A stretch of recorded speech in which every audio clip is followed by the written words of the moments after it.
You're one of the worst attorney generals in our history and an instrument of Donald Trump's lawless authoritarian agenda, and I'm glad the American people are seeing who you are, how you act, and the lack of good values. You weaponize the Department of Justice to target immigrants, working families, and anyone that Trump deems an enemy of the state, all to protect real, powerful criminals, including in your administration. My Democratic colleagues have focused on your cover-up of the Epstein files and your passion for protecting pedophiles and child traffickers.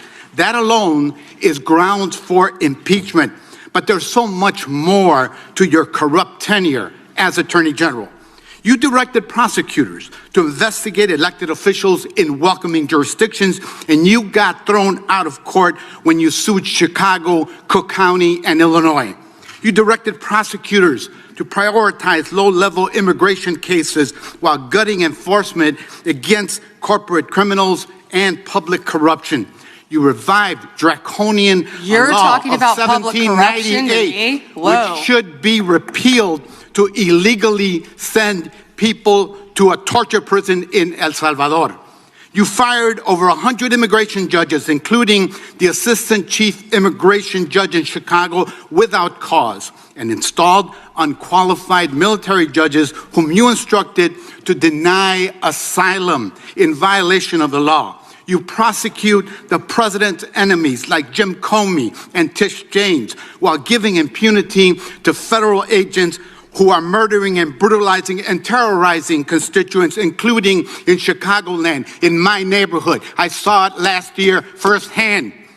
You and Kash Patel covered up the murder of Silverio Villegas Gonzalez in my district by ICE agents. You tried to investigate Renee Good instead of the ICE agent who murdered her, and you tried to cover up the murder of Alex Peretti by CBP agents.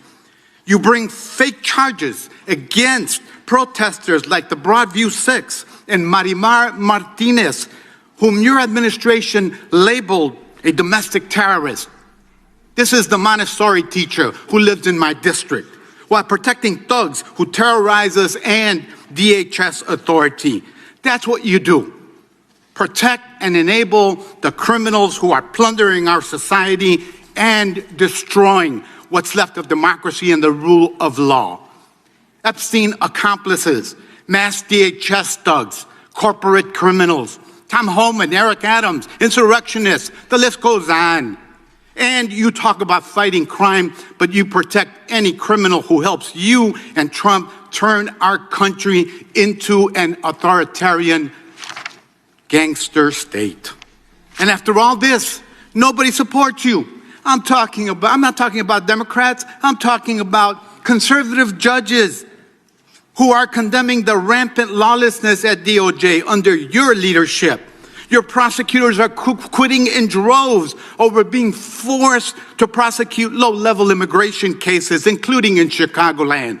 Your MAGA base despises you because you're covering up the Epstein file. How ironic. And even your own boss has repeatedly complained to your staff about you, calling you weak and ineffective. Weak and ineffective. That's what Donald Trump thinks of you already. You will not win, however. Chicagoland rejects you. The American people reject you. Our communities have demonstrated our strength and resilience in the face of cruelty and cowardice. Democrats must impeach and remove lawless officials like you and Kristi Noem and impose accountability for every criminal action. But you can spare yourself more humiliation. Resign now and submit yourself to accountability by the American people. Mr. Chairman, before I yield back, I ask unanimous consent to submit for the record this Wall Street Journal article dated January 12, 2026, entitled, "Trump has complained about Pam Bondi repeatedly to aides." Thank you, and I yield back. Here are the major highlights so far from Attorney General Pam Bondi's testimony before Congress, House Judiciary Committee, mainly focused on her handling of the Jeffrey Epstein files and broader oversight of the Department of Justice. Reuters' central issue: Epstein files and redactions. Congressional focus: lawmakers grilled Bondi over the Justice Department's release of millions of documents tied to Jeffrey Epstein, particularly how names were redacted or weren't. Democrats criticized the DOJ for exposing victims' personal info while redacting or delaying release of names tied to possible associates or co-conspirators. Bondi's defense and responses. Bondi defended the DOJ's actions, saying a large team reviewed the files and that any exposure of victims' identities was accidental, and that problematic documents would be removed or fixed. She emphasized that her office followed legal requirements to protect victim privacy. She refused to issue a direct apology to Epstein survivors for the DOJ's mishandling, calling some demands from lawmakers political theater. Heated exchanges and accusations. The hearing turned combative, with sharp back and forths between Bondi and members of both parties over transparency and DOJ accountability. Bondi was criticized for meandering answers and avoiding direct responses to some questions about co-conspirator indictments or redaction decisions. Partisan clashes. Some lawmakers accused Bondi of participating in a cover-up by shielding influential individuals potentially connected to Epstein due to how names were redacted or withheld. Bondi pushed back on political attacks and criticized Democrats for politicizing the DOJ's work. Victims' reactions. Epstein survivors present at the hearing visibly signaled that none had been contacted by the DOJ, which lawmakers emphasized as a sign of unsatisfactory communication and support. Ongoing oversight and fallout. Congressional scrutiny isn't just about redactions. Lawmakers are signaling broader concerns about whether the DOJ met statutory deadlines for releasing Epstein materials, how many actual investigations or charges have resulted from the materials, and whether political considerations affected the department's decisions.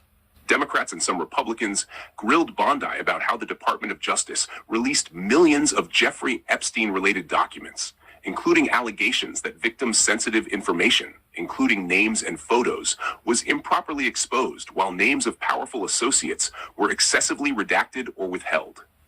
Bondi defended the DOJ's process, saying a team of more than 500 lawyers worked to comply with laws protecting privacy, and that any exposure of victims' identities was accidental and being corrected. Lawmakers, including Rep. Thomas Massie, RKY, argued the DOJ failed transparency requirements and improperly shielded influential people's identities. Number 2, combative exchanges and name-calling. The tone of much of the hearing was highly confrontational.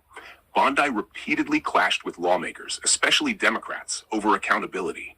She made personal attacks on members of Congress, notably calling Rep. Jamie Raskin a washed-up loser lawyer and calling Rep. Thomas Massie a failed politician with Trump derangement syndrome. Another lawmaker accused Bondi of lying under oath when she defended President Trump regarding whether he ever attended parties with underage girls allegedly associated with Jeffrey Epstein. Bondi denied wrongdoing and accused the lawmaker of false accusations. 3. Victims in the room. A dramatic moment came when Epstein survivors were seated in the hearing room. Representative Pramila Jayapal asked Bondi to turn to the victims and directly apologize for the DOJ's mishandling of the documents. Bondi refused to apologize directly. She instead said general sympathy for victims and defended the DOJ's process, calling some questions political theatrics. When asked to raise their hands if they had not yet met with DOJ officials, all the survivors did, underscoring ongoing dissatisfaction.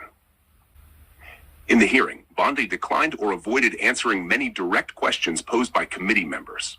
According to a list released by House Judiciary Democrats, she did not answer questions such as 1.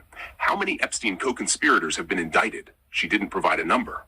2. Whether the DOJ would share evidence with state-local prosecutors. 3. Whether names of high-profile people should be investigated. 4. Why victim names were not properly redacted. 5. Whether DOJ has questioned senior officials about ties to Epstein. 6. Whether the DOJ would release unredacted drafts of indictments related to co-conspirators. 7. Whether the president lied about related matters. This list underscores that many crucial oversight questions remain unanswered. While much of the hearing focused on Epstein files questions, Bondi also used her time to defend her record as a prosecutor, especially on crime reduction and enforcement priorities. argue the DOJ has and will correct redaction mistakes and remove documents that exposed victims when notified. Republican lawmakers on the committee praised her work on crime and immigration enforcement and echoed support for DOJ leadership under her direction.